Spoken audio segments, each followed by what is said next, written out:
Olá, sejam bem-vindos a mais uma aula do canal Biológicas. A aula de hoje é sobre morfologia bacteriana.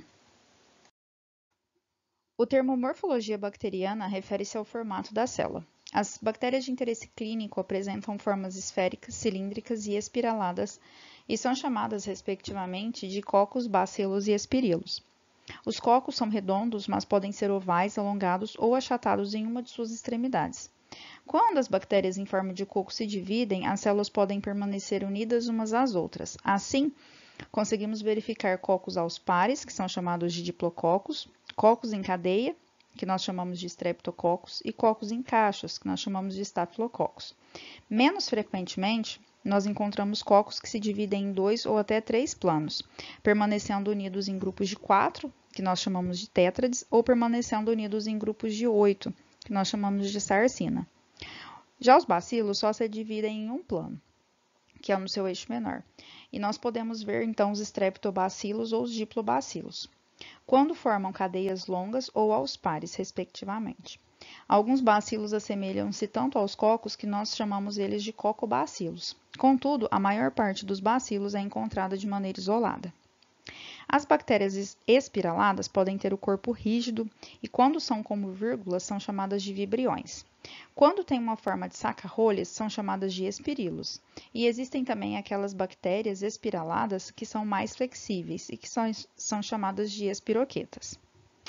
A grande maioria das bactérias é monomórfica, ou seja, elas têm somente uma forma. Contudo, algumas bactérias em condições ambientais específicas ou em cultivos laboratoriais conseguem apresentar diferentes formas e arranjos, e são chamadas de pleomórficas.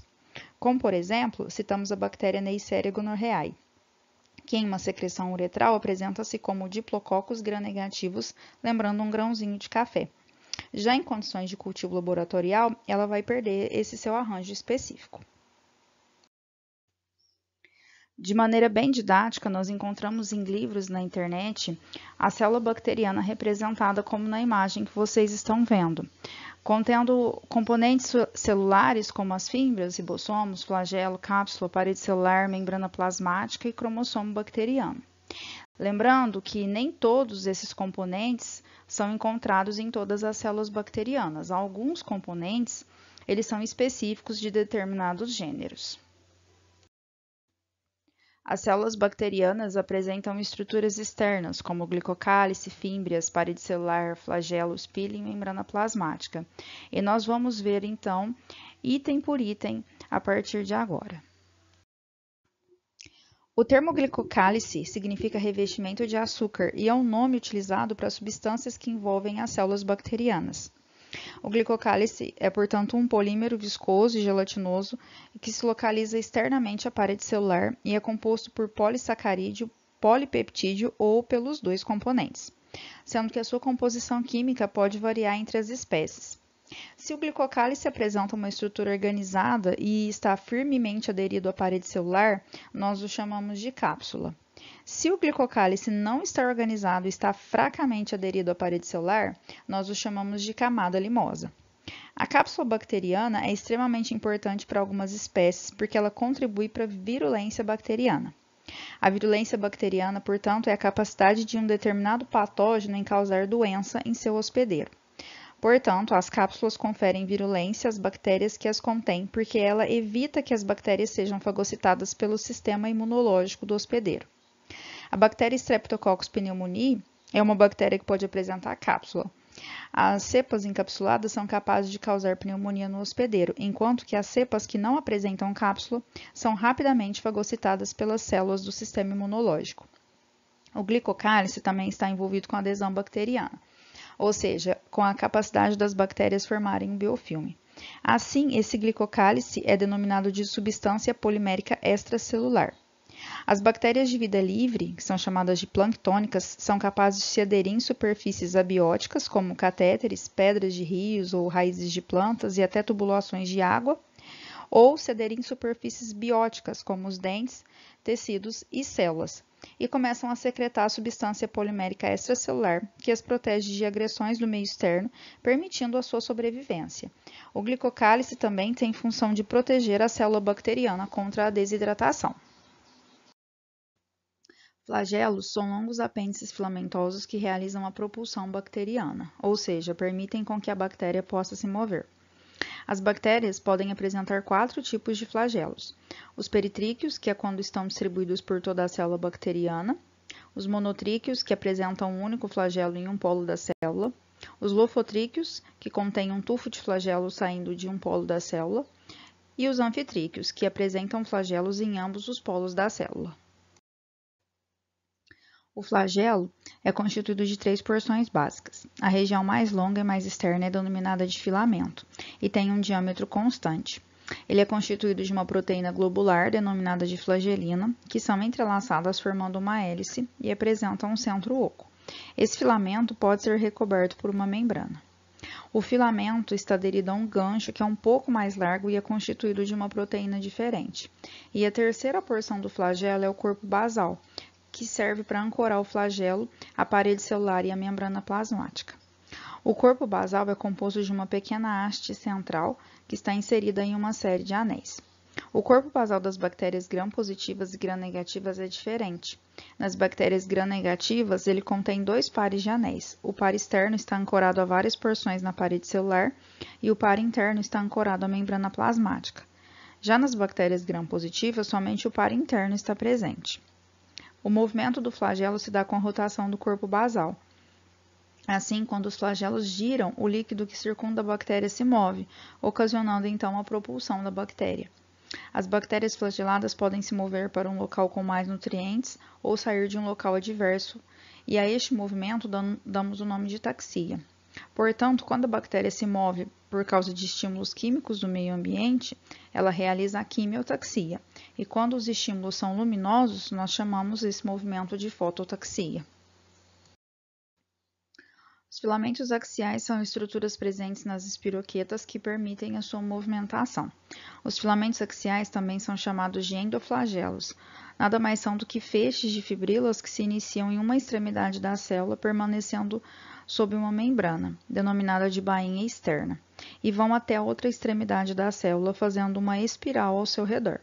Os filamentos axiais são ancorados na parede celular bacteriana e realizam um movimento semelhante ao dos flagelos. Assim, ocorre a movimentação da bainha externa e a bactéria consegue se movimentar como se fosse um saca-rolhas. As fímbrias são apêndices parecidos com os flagelos, contudo, são mais curtos, retos e finos. Elas são constituídas de uma proteína denominada de pilina e estão distribuídas sobre toda a superfície bacteriana. Em alguns casos, podem aparecer somente nos polos das células. Estão envolvidas com a formação do biofilme bacteriano porque elas auxiliam na adesão da bactéria em superfícies celulares e superfícies abióticas. O pilus, no singular, é uma estrutura mais longa que as fímbrias e encontramos no máximo 2 por célula, e estão envolvidos na transferência de material genético de uma bactéria para outra, em um processo chamado de conjugação bacteriana, onde são transferidos plasmídios, que são pequenas porções de DNA que contêm principalmente informações sobre resistência bacteriana. Os pili também são responsáveis por um tipo de motilidade bacteriana, que é a motilidade pulsante. Com o movimento de retração e extensão das subunidades de pilina, as bactérias são capazes de se mover de maneira mais abrupta e curta. Existem também bactérias que se movem através da motilidade por deslizamento, que é um pouco mais suave e é visto somente em algumas mixobactérias. A parede celular bacteriana é uma estrutura rígida e complexa e quase todos os procariotos a possuem. Ela tem a função de proteger a membrana citoplasmática e o interior da célula das adversidades do meio externo. Assim, a parede celular impede com que a membrana citoplasmática se rompa, ocasionando a morte celular. Funciona também como ancoragem para os flagelos, além de conferir a forma da célula bacteriana. A diferença na composição química das paredes celulares divide as bactérias em grupos. A parede celular bacteriana é composta por uma macromolécula chamada de peptídeo glicano, que é um polissacarídeo composto por 2 derivados de açúcares, a N-acetilglicosamina e o N-acetilmurâmico, além de aminoácidos como a L-alanina, a D-alanina, o ácido glutâmico e a lisina ou o ácido diaminopimélico. Esses componentes estão associados formando uma estrutura repetitiva chamada de tetrapeptídeo glicano. A cadeia lateral de tetrapeptídeo está sempre ligada ao N-acetilmurâmico no esqueleto. Cadeias laterais paralelas de tetrapeptídeos podem ser ligadas diretamente umas às outras ou unidas por uma ponte cruzada peptídica, consistindo em uma cadeia curta de aminoácidos. Os açúcares N-acetilglicosamina e o N-acetilmurâmico são ligados uns aos outros por ligações beta 1,4.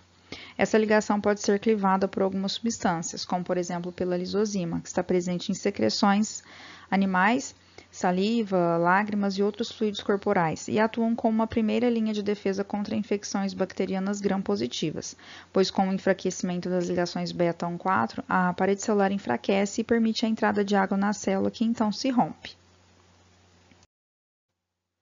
Outro ponto a ser ressaltado é que a constituição do peptidoglicano é variável conforme a espécie bacteriana. Por exemplo, a cadeia tetrapeptídica muda sua composição. O DAP, que é o ácido diaminopimélico, é encontrado somente em bactérias gram-negativas e em algumas bactérias gram-positivas. A maioria dos cocos gram-positivos apresentam lisina no lugar do DAP. Outras gram-positivas podem apresentar outros aminoácidos. São conhecidos mais de 100 tipos de peptidoglicano, contudo, a configuração dos açúcares N-acetilglicosamina e N-acetilmurâmico é sempre a mesma. Qualquer aminoácido que está presente na cadeia tetrapeptídica também pode estar presente na ponte interpeptídica, mas outros aminoácidos como a glicina, serina, ácido aspartico e treonina também podem aparecer. A parede celular das bactérias gram-positivas consiste em várias camadas de peptidoglicano, o que forma uma camada espessa e rígida. O espaço entre a parede celular e a membrana citoplasmática é denominado de espaço periplasmático. A maioria das bactérias gram-positivas apresentam substâncias ácidas, chamadas de ácido teicoico, inseridas em sua parede celular, que são carregados negativamente, conferindo carga negativa a essa superfície bacteriana. Alguns ácidos teicoicos estão ligados covalentemente a lipídios de membrana e são chamados de ácidos lipoteicoicos. A parede celular das bactérias gram-negativas consiste em uma fina camada de peptidoglicano. A maior parte da parede celular das bactérias gram-negativas é composta pela membrana externa, que corresponde a uma segunda bicamada fosfolipídica. Essa camada, além de conter fosfolipídios e proteínas, também apresenta polissacarídeos em sua composição. Os lipídios e os polissacarídeos estão unidos formando um complexo denominado de lipopolissacarídeos, ou LPS. A porção polissacarídica do LPS consiste em dois componentes, o polissacarídeo cerne e o polissacarídeo O. Já a porção lipídica é denominada de lipídio A. O cerne polissacarídico é ligado ao lipídio A e sua função é estrutural. O polissacarídeo O funciona como um antígeno e é utilizado para diferenciar espécies de bactérias gram-negativas. Já o lipídio A funciona como uma endotoxina. Quando as bactérias gram-negativas morrem, elas liberam o lipídio A e sua presença causa sintomas como febre, dilatação de vasos sanguíneos, choque e formação de coágulos sanguíneos. A membrana externa é considerada uma bicamada fosfolipídica. Contudo, o lipopolissacarídeo substitui a maioria dos fosfolipídios na metade da membrana externa. A metade interna assemelha-se mais à membrana citoplasmática.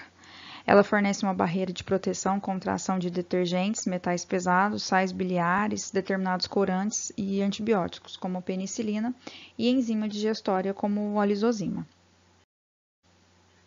Existe um grupo de bactérias patogênicas denominada de micoplasmas que causam várias doenças no ser humano e animais que não possuem parede celular. Os micoplasmas apresentam esteróis na membrana citoplasmática, o que confere rigidez à célula e maior resistência. Outro grupo bacteriano que apresenta uma diferenciação em sua parede celular são as micobactérias. Essas bactérias apresentam alta concentração de um lipídio sério hidrofóbico denominado de ácido micólico em sua parede, que previne a entrada dos corantes. O ácido micólico forma uma parede externa a uma camada fina de peptidoglicano. As micobactérias podem ser coradas com carbofucsina, que penetra de forma mais eficiente em sua parede celular quando aquecida, retendo então a cor vermelha. Se a parede do ácido micólico for removida, essas bactérias irão se corar pela coloração de Gram como gram-positivas. A coloração para micobactérias é denominada de coloração de Ziehl-Neelsen. A membrana citoplasmática é uma fina camada que reveste o citoplasma da célula, sendo constituída exclusivamente de fosfolipídios. As moléculas de fosfolipídios estão dispostas em duas fileiras paralelas, denominadas bicamada lipídica. A molécula de fosfolipídio contém uma cabeça polar composta de um grupo fosfato e glicerol, que é hidrofílico, ou seja, ele apresenta afinidade pela água, e é solúvel em água.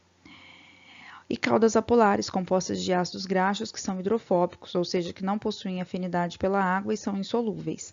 As cabeças polares estão nas duas superfícies da bicamada lipídica, ou seja, estão voltadas para o exterior, e as caudas apolares estão voltadas para o interior da bicamada, constituindo um ambiente hidrofóbico, formando uma forte barreira de fusão de substâncias. Na bicamada fosfolipídica estão inseridas várias proteínas. Quando estas estão aderidas firmemente à membrana, são denominadas de proteínas integrais de membrana.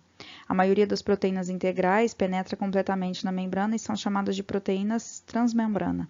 Algumas proteínas integrais são canais que possuem um poro por onde as substâncias entram e saem da célula. Outras proteínas estão ancoradas na membrana e apresentam porções voltadas para o interior ou exterior da célula. E existem ainda outras proteínas que não estão inseridas na membrana, mas somente associadas à sua superfície, e são denominadas de proteínas periféricas de membrana. A membrana citoplasmática funciona como uma barreira seletiva de permeabilidade.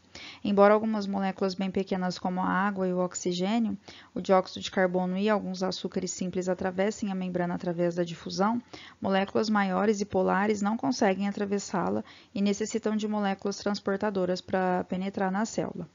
As membranas plasmáticas também são importantes na digestão de nutrientes e na produção de energia, pois contêm enzimas capazes de catalisar as reações químicas que degradam os nutrientes e produzem ATP. As substâncias atravessam a membrana citoplasmática por dois processos, o transporte ativo e transporte passivo. No primeiro, a célula deve gastar energia para mover as substâncias das áreas de baixa concentração para as áreas de alta concentração, ou seja, essas substâncias vão contra o gradiente de concentração. No segundo processo, as substâncias atravessam a membrana e passam de uma área de alta concentração para uma área de baixa concentração, ou seja, movem-se de acordo com o gradiente de concentração e assim não há gasto de energia. Dentro do transporte passivo, temos a difusão simples, a difusão facilitada e a osmose. Na difusão simples, ocorre movimentação de moléculas ou íons de uma área de alta concentração de soluto para a área de baixa concentração, e esse movimento continua até que o soluto esteja distribuído de maneira uniforme no interior e exterior da célula bacteriana. Na difusão facilitada, íons inorgânicos que são muito hidrofílicos ou grandes moléculas atravessam a membrana através de proteínas integrais de membrana, que funcionam como canais ou carreadores. Essas proteínas são chamadas de transportadores ou permeases. As substâncias a serem transportadas também se movem da área de alta concentração para baixa concentração de soluto, portanto, não há gasto de energia. Esse processo só irá diferir da difusão simples, pois utiliza as permeases. Os transportadores utilizados na difusão facilitada podem ser inespecíficos, quando transportam uma variedade de íons e moléculas, ou podem ser específicos. Transportadores específicos são aqueles que somente transportam moléculas específicas. Assim, a molécula a ser transportada precisa se ligar a uma proteína transportadora que muda sua conformação e libera a substância do outro lado da célula. Na osmose, ocorre o movimento líquido de moléculas de água através da membrana, que é seletivamente permeável de uma área de alta concentração de moléculas de água para uma área de baixa concentração de moléculas de água. A água pode atravessar a membrana através da bicamada fosfolipídica ou passar através de proteínas denominadas de aquaporinas. O processo de transporte ativo ocorre quando a concentração de solutos no exterior da célula é baixa. Por exemplo, quando uma célula bacteriana está em um ambiente em que há baixa concentração de nutrientes, a célula precisa utilizar processos ativos para obter as substâncias necessárias para sua manutenção. O transporte ativo gasta energia para mover as substâncias através da membrana citoplasmática contra o gradiente de concentração, para que a bactéria acumule o material que ela precisa. Então, geralmente o movimento ocorre de fora para dentro da célula. Existem basicamente dois mecanismos que envolvem gasto de energia. O primeiro deles é o transporte ativo, no qual a substância a ser transportada se liga a um ou mais carregadores de membrana que a liberam para dentro da célula. A fonte de energia utilizada nesse caso é o ATP. A substância não é alterada quimicamente durante o transporte e, consequentemente, a sua utilização nas reações celulares não pode ocorrer imediatamente. E a sua concentração intracelular pode atingir níveis muitas vezes maiores que o extracelular. O segundo mecanismo é a translocação de grupo, em que, ao contrário do transporte ativo, a substância é alterada quimicamente durante a sua passagem pela membrana. Normalmente vai ocorrer uma fosforilação. Um exemplo de translocação de grupo é o transporte de glicose. Um grupo fosfato é adicionado à glicose enquanto uma proteína transportadora específica está transportando ela através da membrana. Essa forma fosforilada de glicose não pode ser transportada para fora e será utilizada no metabolismo celular. O citoplasma apresenta cerca de 80% composto de água e contém principalmente proteínas, em sua maioria enzimas, carboidratos, lipídios, íons inorgânicos e muitos compostos de baixo peso molecular. O citoplasma é espesso, aquoso, elástico e semitransparente. E as suas principais estruturas do citoplasma dos procariotos são a nucleóide, que contém o DNA, os ribossomos, os depósitos de reserva chamados de inclusões. Apresenta um citoesqueleto bem parecido com o dos eucariotos, que atua na manutenção da forma da célula, ajuda na divisão celular e no direcionamento de proteínas e alinhamento de organelas. O nucleóide bacteriano normalmente contém um único cromossomo, que é uma molécula longa e contínua de DNA de dupla fita, frequentemente arranjada de maneira circular. É nesse cromossomo bacteriano que está contida toda a informação genética bacteriana. O cromossomo bacteriano não é circundado por nenhuma membrana e também não está associado a proteínas histonas. As bactérias também apresentam pequenas moléculas de DNA circular, denominadas de plasmídios, que são pequenas porções de DNA extracromossômicos que carregam informações relacionadas geralmente à resistência bacteriana, tolerância a substâncias tóxicas, produção de toxinas e síntese de proteínas para a quebra de algumas substâncias. Contudo, esses plasmídios não contêm nenhuma informação crucial para a sobrevivência da bactéria e podem ser perdidos sem causar prejuízos a bactérias e em condições ambientais normais. Os ribossomos são responsáveis pela síntese proteica e sua presença confere ao citoplasma bacteriano a aparência granulosa. Os ribossomos são denominados de 70S, que indica a velocidade relativa de sedimentação durante o processo de centrifugação em alta velocidade. O ribossomo bacteriano é composto de duas subunidades, uma 50S e outra menor, denominada de 30S. Os ribossomos são alvo de algumas classes de antibióticos que se ligam a alguma das suas subunidades, impedindo com que a bactéria faça síntese proteica. Trata-se de um bom alvo para os antibióticos, porque devido à diferença dos ribossomos das células eucarióticas, os antibióticos não vão interferir nas células do hospedeiro. As inclusões são depósitos de reserva que existem dentro do citoplasma das células bacterianas. As bactérias conseguem estocar determinados nutrientes quando eles são abundantes no meio para utilizados quando estiverem escassos no ambiente onde eles se encontram. Algumas inclusões são comuns para grande variedade de bactérias, enquanto outras são específicas de determinada espécie. Do mesmo modo, algumas inclusões são envoltas por membranas, enquanto outras são envoltas por um complexo proteico. Os grânulos metacromáticos consistem em uma reserva de fosfato inorgânico que são utilizados para a síntese de ATP. Grânulos polissacarídicos são reservas de glicogênio e amido. As inclusões lipídicas são estoques de lipídios comuns e existem bactérias que possuem grânulos de enxofre porque utilizam ele como reserva de energia. Bactérias fotossintéticas que usam dióxido de carbono como única fonte de energia apresentam carboxissomos, que são depósitos de reserva de uma enzima chamada ribulose 1,5-fosfato carboxilase, que tem função de fixar o dióxido de carbono. Já os vacúolos de gás estão presentes em procariotos aquáticos, incluindo as cianobactérias, as bactérias fotossintéticas e as halobactérias. Esses vacúolos servem para manter essas bactérias em profundidade apropriada na água, para que elas recebam quantidade adequada de luz, oxigênio e nutrientes. E, por fim, os magnetossomos são inclusões de dióxido de ferro que atuam como ímãs e pode ser que sirvam como uma proteção contra o peróxido de hidrogênio. Endosporos são estruturas formadas por algumas espécies de bactérias gram-positivas, especialmente dos gêneros Clostridium e Bacillus, quando o meio se torna carente de água ou de nutrientes essenciais. Os endosporos são, portanto, células dormentes especializadas. Sendo assim, a formação de um endosporo ocorre quando a bactéria encontra uma situação desfavorável para sua sobrevivência. O esporo bacteriano pode sobreviver por muitos anos sob condições de extremo calor, ausência de água, e presença de radiações e substâncias químicas tóxicas.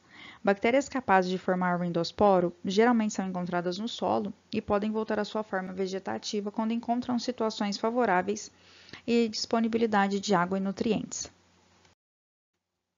O processo de esporulação, também conhecido como esporogênese, demora algumas horas e se inicia logo que um nutriente essencial para o crescimento bacteriano esteja ausente. Inicialmente, uma pequena porção do citoplasma é isolada por uma invaginação da membrana citoplasmática, formando então o pré-esporo, que é composto de uma dupla membrana que circunda o citoplasma e o cromossomo. Camadas de peptidoglicano são sintetizadas entre essas duas membranas e em seguida formam-se as capas do esporo, que são compostas de proteínas. A maior parte da água do citoplasma é eliminado e então a esporogênese vai se completar quando a célula original é degradada e o endósporo vai ser liberado.